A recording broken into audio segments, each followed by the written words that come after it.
नायाब मोती और अकल की तराजू।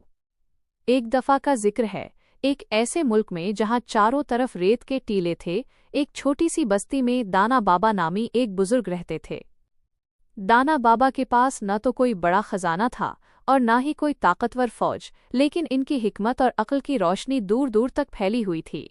लोग अपने पेचीदा मसाइल लेकर उनके पास आते और वो अपनी मुख्तसर बात से ऐसा हल निकालते कि सब हैरान रह जाते। इसी बस्ती में एक नौजवान सौदागर रहता था जिसका नाम अरमान था।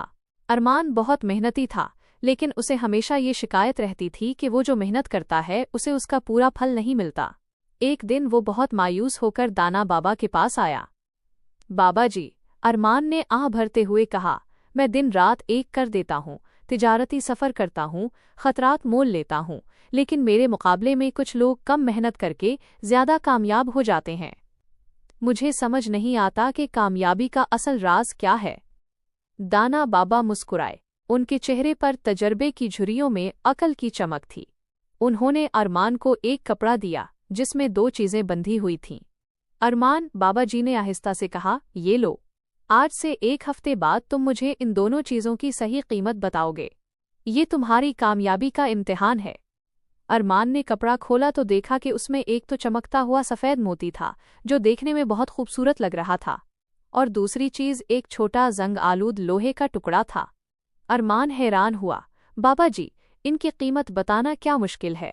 एक कीमती मोती है और एक बेकार लोहे का टुकड़ा। दाना बाबा ने अपनी आंखें बंद कर लें और कहा, कीमत का अंदाज़ा अक्ल से लगाना, जल्दबाजी से नहीं। 1 हफ्ता बाद मिलते हैं। अरमान वहां से चला गया। उसने फौरन बड़े जवाहरात के सौदागरों के पास जाकर मोती दिखाया। सब ने मुत्तफ़िका तौर पर कहा कि ये आलीज़ किस्म का मोती है और इसकी कीमत 1000 अशरफियों से कम नहीं। अगले दिन अरमान ने लोहे के टुकड़े के बारे में पूछा। सब ने उसका मजाक उड़ाया और कहा कि ये तो कचरे का हिस्सा है, ज़्यादा से ज़्यादा 1 पैसे में बिक जाएगा। 1 हफ्ता गुजर गया।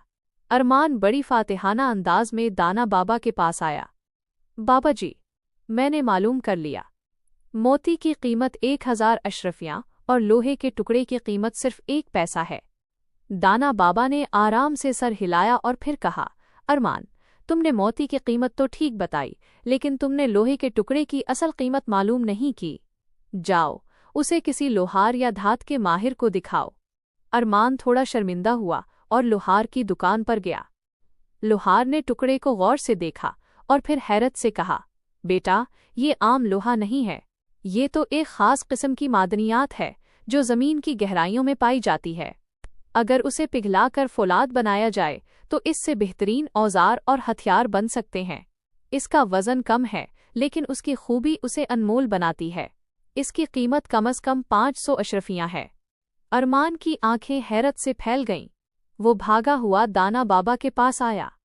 बाबा जी, मैं गलत था, वो लोहा तो 500 अशरफियों का है, मुझे माफ़ कर दें।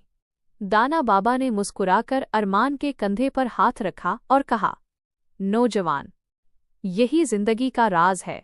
मोती तुम्हारी वो मेहनत है जो सबको नजर आती है। इसकी कदर सब जानते हैं और सब इसकी तारीफ करते हैं, लेकिन ये जंगे आलूद लोहे का टुकड़ा तुम्हारी वो छुपी हुई अक्ल, तुम्हारी सब्र, तुम्हारा खास हुनर और तुम्हारी बारीक बेनी है। ज्यादातर लोग इसे कचरा समझकर नज़रअंदाज कर देते हैं, जैसे तुमने कर दिया। वो देखते हैं कि एक चीज़ का ज़ाहिरी रूप कैसा है, लेकिन ये नहीं देखते कि उसके अंदर काबिलियत क्या छुपी है। दाना बाबा ने अपनी बात मुकम्मल की। याद रखो, हकीकी कामयाबी वो है जो ज़ाहिरी मेहनत मोती और बातनी हिकमत लोहे का टुकड़ा दोनों की कदर को जानकर हासिल की जाए। कम मेहनत वाले लोग जो ज़्यादा कामयाब होते हैं, उनके पास अक्सर ये 500 अशरफियों वाला छुपा हुआ इल्म होता है। वो जानते हैं कि किस वक्त, किस जगह और किस तरह अपनी मेहनत को इस्तेमाल करना है। अब जाओ और सिर्फ मोती पर नहीं, बल्कि अपनी अंदर छुपे अक्ल के लोहे को पहचानने पर भी काम करो। अरमान ने उस दिन से अपने काम करने के तरीक़ेकार को बदल दिया। उसने हिकमत, वक्त की कदर और मालूमात को जमा करने पर ज़्यादा तवज्जो दी और देखते ही देखते वो अपने वक्त का सबसे कामयाब सौदागर बन गया।